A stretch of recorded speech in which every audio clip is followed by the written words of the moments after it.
Even though I'm a pastor, I think that I don't want to live in a country where the state or the federal government tells people what to do with their bodies. When Roe was reversed, you said God is a pro-choice God. To connect God with that agenda is a horror. It's a horror. What's wrong with you people? I'm serious. In this video, Ryan Phipps, who calls himself a pastor, is advocating for women to kill their unborn babies. So right from the bat, we know he's a false teacher, but it even gets worse in this conversation. Let's check it out, and later in the section, Pastor John MacArthur will give biblical clarity on the topic of abortion and how we should approach it as Christians. Live in a country with laws where we have the freedom What does freedom to mean choose. if you look it up in a dictionary? We have the freedom to choose lots of things, but you don't have the freedom to choose to Do you end know the what life the of word another human being. heretic means? Oh, yeah, I do. I'm sitting, yeah. Do you know what the word really means, honestly? Well, I think And if we're going to so- look at heresy, we think about, and I was like looking at something you had written in I think that- 2022 when Roe was reversed. You said God is a pro-choice God, but yet when you look at Scripture, and I didn't really want to get into religion on this I debate, don't but want to live when in a you look at country, though, where Scripture, your there's religious lots of scriptures beliefs say God's not govern. pro-choice. But I see. That would be a heretic. Your Pastor. Someone who beliefs says that are God is pro-choice. religious. That These is are religious heretical to opinions. But so- Christianity. I think the question for you, Pastor, is: are you saying you don't believe that there are some things that are always morally wrong, and there's some things that are always like? You believe that there is right and wrong for some things, right? Do you believe that? I believe that morality is obviously something personal, that I have my own moral code that I believe inside of myself. I believe that morality, societally speaking, and I think that history shows this very clearly, is that morality is relative. Wow. What history shows, you said? Yeah, the That's ways a really that we shocking have... statement to come from a Christian pastor. I That's can't what wrap my mind That's around why I want the pastor to answer. So in Maryland, where you live, in November, there's going to be a ballot referendum. On the ballot in Maryland is a constitutional provision that would allow a woman through any stage in pregnancy for any reason to choose to end the life of the child. Are you going to vote yes to put that in the Maryland Constitution Any in stage November? in pregnancy. So Up where to the does moment that... of birth. All 9 months for So any as reason. long as the body of the baby is inside the vaginal canal, that's what we're talking about?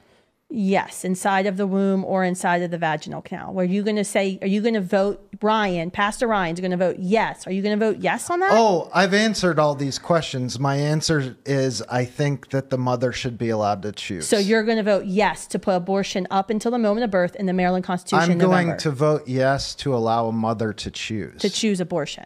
Well, I mean, Tim and I kind of agreed that 200 years from 97% now. of abortions should be unavailable. Yeah, elective abortion is wrong. Do you agree that 97% of abortions should be unavailable? I think that abortion should be legal if the woman chooses it.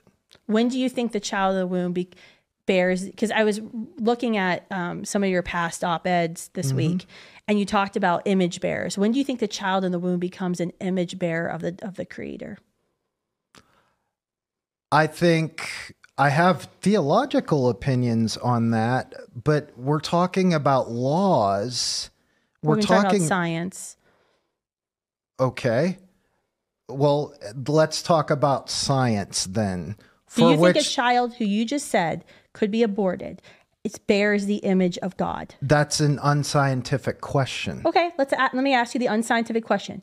You just said you would tolerate all of abortions, because I tried to give you an olive branch saying, do you agree that 97%? You said no. So you want all abortions to be legal because you think a mother should get to choose. Yes. Do you think those children that are aborted bear the image of our Creator? Do you think they were created in the image of God? That's not a scientific... You're asking a I just told you. theological question. I'm asking you a non-scientific question. Let me ask you a non-scientific question. Do you believe a child who's going to be aborted, who you've just acknowledged, you believe that children can be aborted legally? Yes. Do you believe they bear the image of God? A human child in the womb? Yes, a human in the womb, does that human in the womb bear the image of God? I think that what you're calling child in the womb is a potential child. The human, so I won't use the word, if child's triggering, let me not use the word child. The human in the womb. The potential human in the womb. Well, no, it's a human because it's not a koala bear. When I have sex with my husband, I can only reproduce one thing. The law of biogenesis guarantees it. But you're asking me for my opinion, and I'm saying I don't agree with the words you're using. My opinion is that it's a potential human. What species is it in the womb? This clump of cells that are in the woman's womb, what species are those clump of cells? It's the species of whatever it's being birthed in. So it's a human. It's a Homo sapien. It's a potential Homo sapien. Well, it is a Homo sapien. It's not in existence. But potential means it's not in existence. Listen, no, it doesn't. It's in existence, right? It potential exists means growing. It can become that. It's human DNA. Yeah, it's definitely human DNA. Yes, it's human DNA. So the human DNA in the mother's womb, does that human DNA bear the image of God? Is it a human or a DNA? What is it? Can I have a conversation with a strand of DNA? So you don't think cells in the womb? Now I'm asking you a question. No, you can't have a conversation with a strand of DNA. So it's not the same thing. Here's a question. So you think birth makes the human? Because this is what I was reading this beautiful prayer you're trying to talk about it in a binary state. That's not the way that it works. You wrote a beautiful prayer about mothers who endured infertility and mothers who endured miscarriage. And you talked about the image of God. And this is what I'm trying to figure out, because if you're saying abortion should be legal in all 9 months, yet you're a pastor and you've talked about the image of God, that's a really big question that needs to be answered. Okay, but you're not talking about that. You're going somewhere else. When does it become a child made in the image of God? When does it become a human made in the image of God? If you found just like a human finger, does that bear the image of God in any way? I don't think so, but I've never thought about that before, honestly. And a genuine question, because I don't understand. I mean, I would recognize that it's part of a human, right? Yeah, it's part of it. I don't know. I don't know ultimately the greater point of the image of God for the child. I was just curious, like, is the subsequent parts of a human bearing the image of God in any way? I'm not a Christian. I don't know. Yeah, I don't know that I would. Are you asking me if I think finger is like what makes humans were created in the image of God? That's what Christians believe, right? And so I'm wondering if is it the whole or the parts? I'm reminded of the Ship of Theseus. You guys are familiar with the Ship of Theseus? No. I know the song by Zayo, which is awesome, but I don't know. Yeah, you have a ship.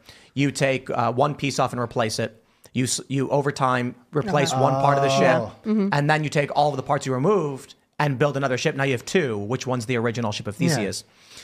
So I'm genuinely wondering, is the image of God representing the whole of God and man is in that image, or are the subsequent parts also a subsequent image of God in some way?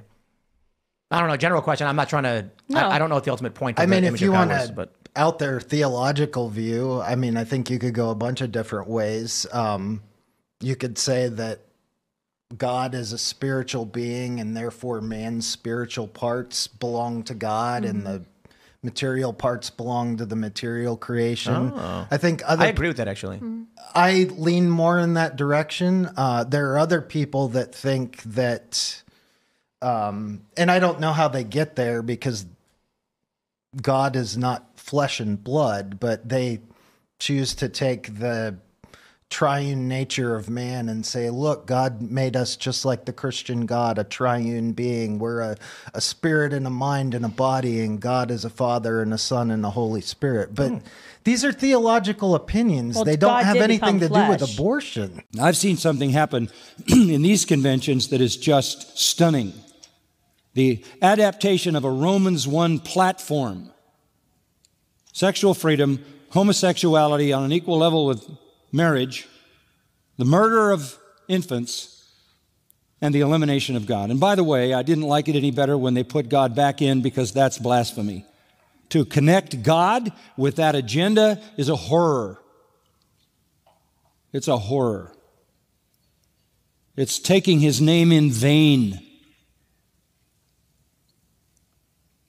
In fact, I don't think God should be in either agenda.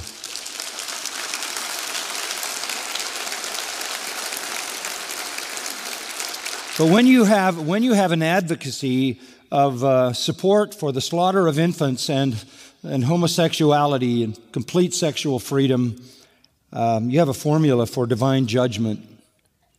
If we have any sense of justice, if we have any sense of righteousness, if we want to make a little bit of a voice heard about what is right and about the role of government being to punish evildoers and protect the people who do right, then we better step up. I'm not sure what God has in the future, but I do know we can take his side and give him honor. To me, it is ironic that those who pride themselves on defending the rights of the weak murder them in the womb when they are the most weak. What kind of hypocrisy is that? Self-congratulating pseudo-humanitarians advocate a deadly force of violence unleashed against infants that makes the Nazi Holocaust look mild by comparison. In our world, we're slaughtering between 50 and 60 million babies a year. In the United States, on record, is 1.5 million abortions a year. Every third baby conceived is murdered in the womb.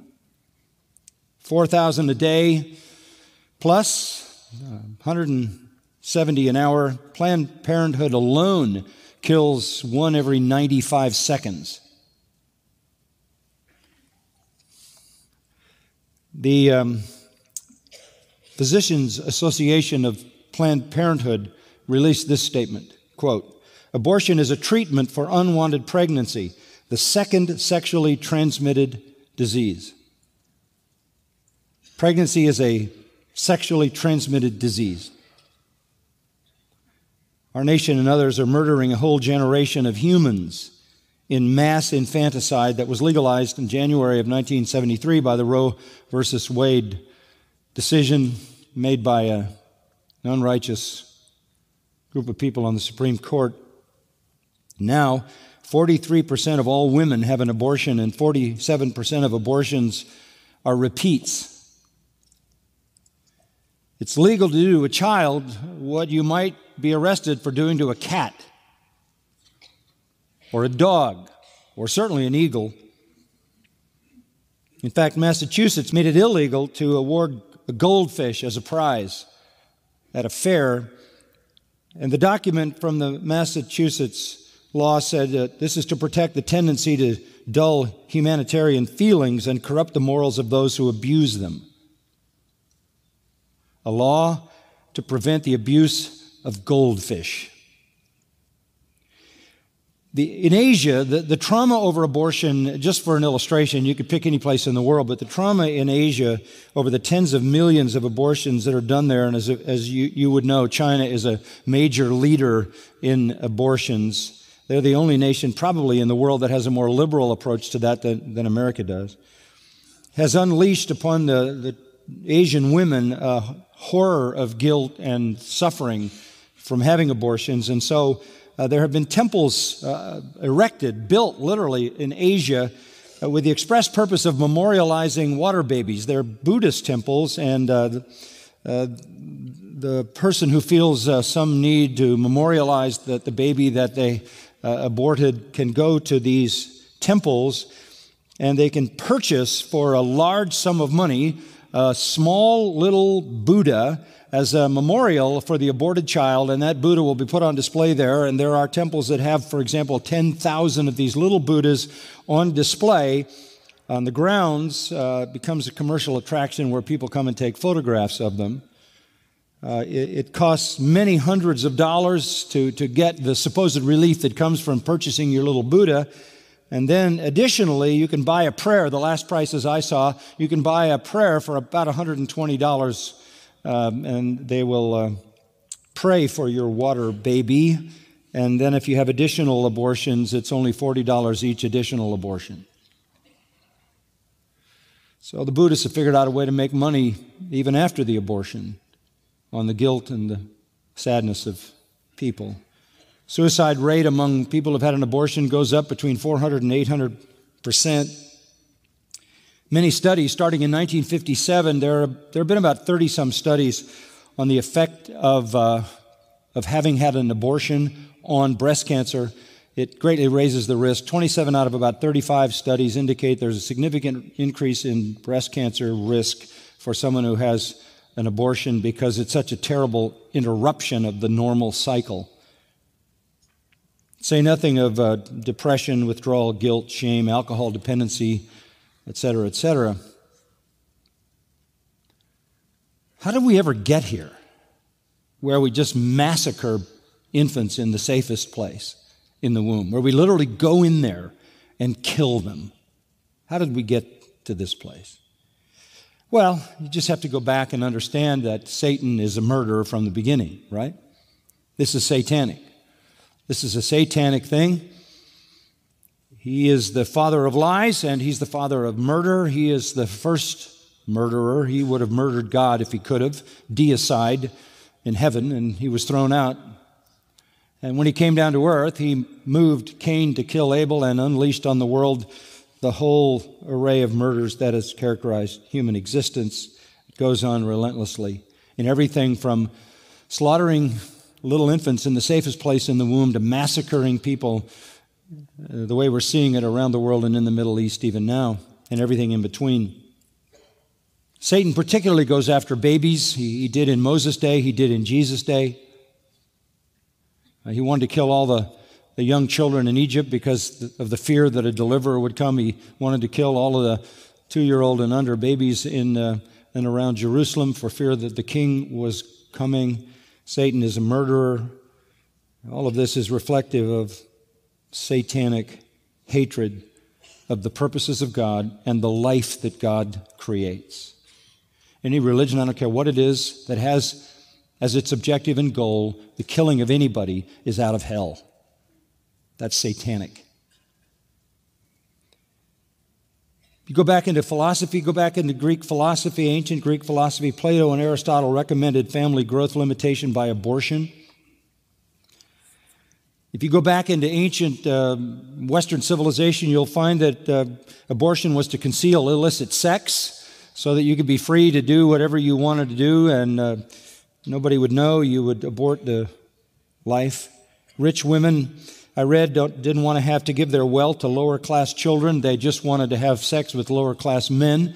And so when children were conceived, they would kill them. There are some indications that they did it to preserve their supposed sex appeal. One writer says, not to trouble the womb with bouncing babies. These methods are very, very ancient that were used. Sometimes come under the title pessaries, a technical word, which simply means they had learned that they could inject into a woman, right into the womb, they could inject something that killed the child. By trial and error, they came up with that through the birth canal. They also found that there were poisons that could be taken orally that would kill the child. Mixtures that they had discerned would be fatal to unborn infants. I could describe how they work, but that wouldn't be purposeful or helpful. The pagan cultures accepted this. The Jews rejected it. And interestingly enough, the Jews rejected it for two reasons. They rejected it because every life was created by God, and therefore to take a life was to strike a blow against God. And therefore, to violate the first commandment, to love the Lord your God with all your heart, soul, mind, and strength, you don't violate God. The second reason they were against abortion was because of the second law, love your neighbor as yourself. And they understood that when life begins, that then becomes your neighbor. And no one is more a neighbor than an infant in a mother's womb. If that's not that mother's neighbor, then there is no such thing as a neighbor. So based upon loving God and honoring God and loving and caring for your neighbor, they rejected it. And of course they rejected it because in Exodus chapter 20 it says, thou shalt not murder, and that's how they saw it. The early church followed in that same stand. Christianity has always been against murder of any kind, especially against the murder of an unprotected infant in a womb. The Didache codification of early Christian writings said, "You shall not murder a child by abortion." That's how explicit it was. You shall not murder a child by abortion. The Didache saw the way of death as full of cursing, murder, adulteries, murders of children, and abortion. Abortion. The church has always said abortion brings the judgment of God because it is murder. The Reformation didn't change that. Abortion's always been seen as violence, slaughter, and it brings divine judgment. The Jews who were against abortion fell into idolatry, as you know, and began to take their born children and incinerate them on an altar to Molech, burning them as human sacrifices. That was the kind of sin that led to their destruction, their death, their judgment, and their captivity. Brought their nation to an end.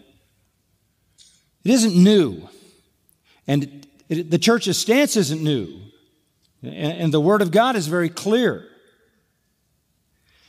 But it's amazing in a so-called Judeo-Christian environment, which is has been the kind of worldview that America has been born in, that we have reached the point that we have where one of the two political parties in this country includes slaughtering innocent infants in the womb as a part of its platform, which it advocates. Why? The reasons they would give you are these. It's a matter of freedom. A woman has a right over her own body. That's not her body. That's somebody else's body. That's not her body.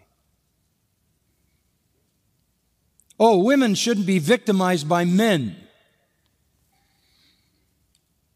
You're not a victim if you lie down with a man. Well, the child may have some genetic defect or some issue. Look, we all are defective. It's only a question of degree. We have to do some eugenic abortions. Eliminate birth defective children because of cost, trouble. Women need total reproductive freedom. One writer says women must have abortion as a backup to contraceptive failure. Murder as a backup. And by the way, in a perfect world, this would all be paid for by you. By you. Your tax money. And it's good to do this because it kind of controls population, they say.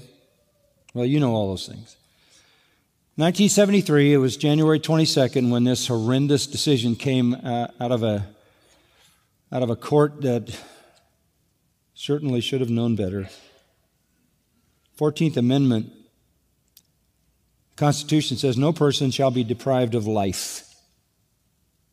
No person shall be deprived of life without due process of law. What's the due process for an infant in the womb?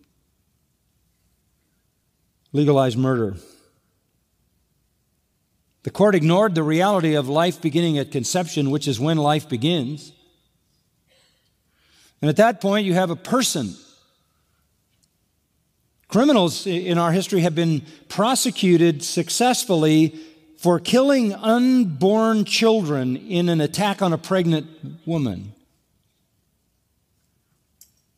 A person can be prosecuted even today for killing an unborn infant in the womb of a mother, but a mother can't be prosecuted for killing that infant.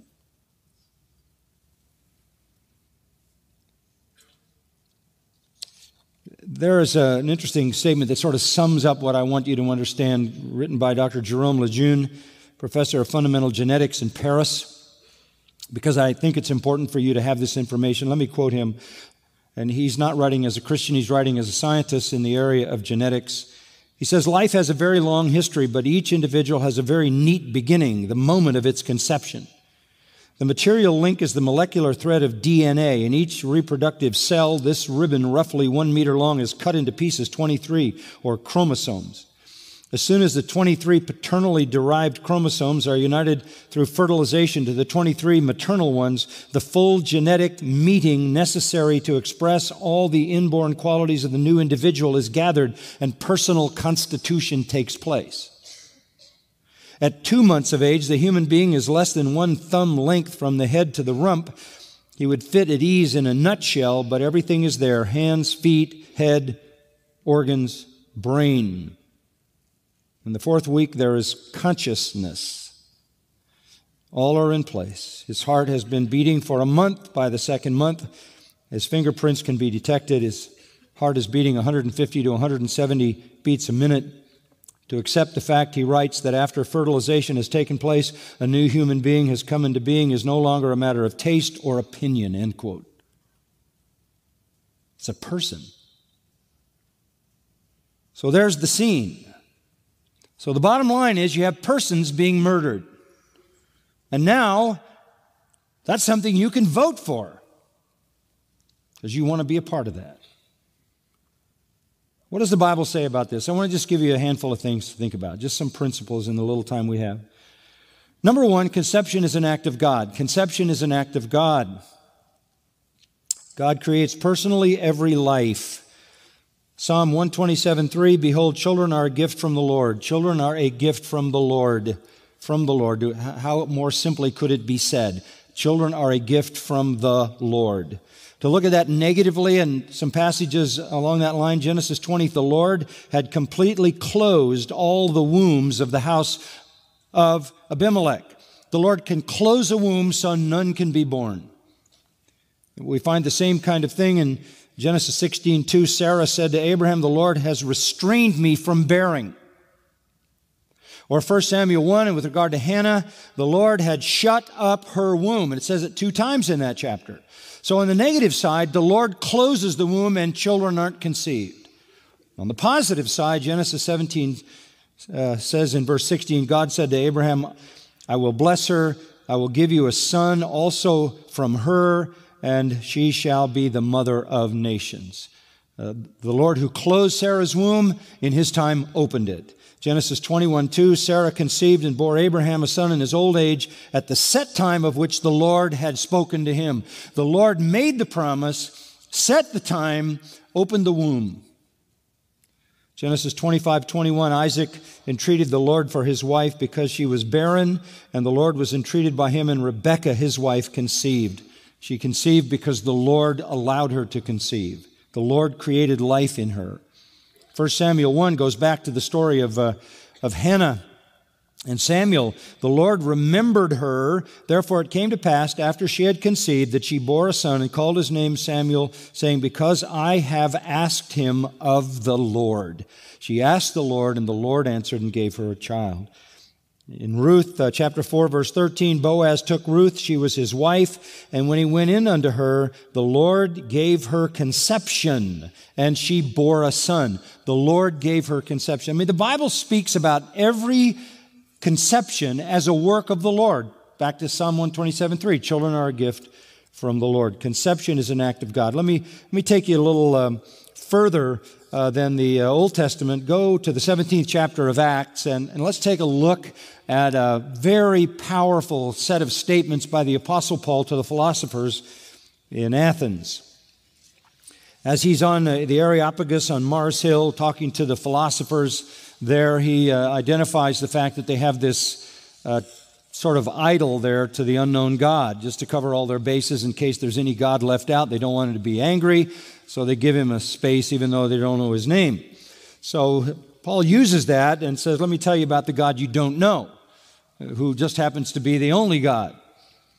And then he begins to describe God starting in verse 24, and this is how he describes him: the God who made the world and all things in it. Stop there. The God who made the world and all things in it. He is the creator God. That comes from Psalm 146, 5 and 6. God who made heaven and the earth, the sea, and all that is in them. Zechariah 12:1. God who forms the spirit of man within him. Everything that is, God made. John 1, everything was made by him, and without him was not anything made that was made. God is the creator, and God continues to be the creator. He is seen as the creator and the ruler. He is Lord of heaven and earth, doesn't dwell in temples made with hands. He's not like your idols. And then this, he's not served by human hands as though he needed anything, since he himself gives to all life and breath. To all who live, God has given life. That's the statement. He is the source of life to everyone who lives. He is the creator of everything. Nothing is in existence that he didn't create. And everything that is in existence because he made it. We live because he gave us life. In Psalm 104, verse 30, you send forth your Spirit, they are created. You send forth your Spirit, they are created. And by the way, in Psalm 104, that includes everything that has life. Plants, animals, humans. All the creation of God. Romans 11 in that great doxology, everything is by him and for him. So we see then that he gives life to all, life and breath. Verse 26, he made from one, that is from Adam. He started with Adam and took Eve out of Adam, and everything came from there. He made from one every nation of mankind to live on all the face of the earth, having determined their appointed times and the boundaries of their inhabitation. Now, in verse 25, he made every individual thing that lives. In verse 26, he governs the collection of all that he has made. Verse 28, in him we live and move and exist. This man is a false teacher, and we should flee from preachers like this. And as Jesus said in Matthew 7, beware of false teachers, for they come to you in sheep's clothing, but inwardly are ravenous wolves. He's leading many people astray because, as a pastor, you can't claim pro-choice on abortion issues and still claim Jesus as your Lord. So, as Christians, my advice is to make sure you're getting biblical truths from your church and not the watered-down gospel that many false teachers preach in our culture today. And for Ryan, we pray God opens his eyes to the real truth, and we hope he repents and asks Christ for forgiveness. If you enjoyed this video, subscribe and hit the notification bell to be notified on my future videos. I'm out.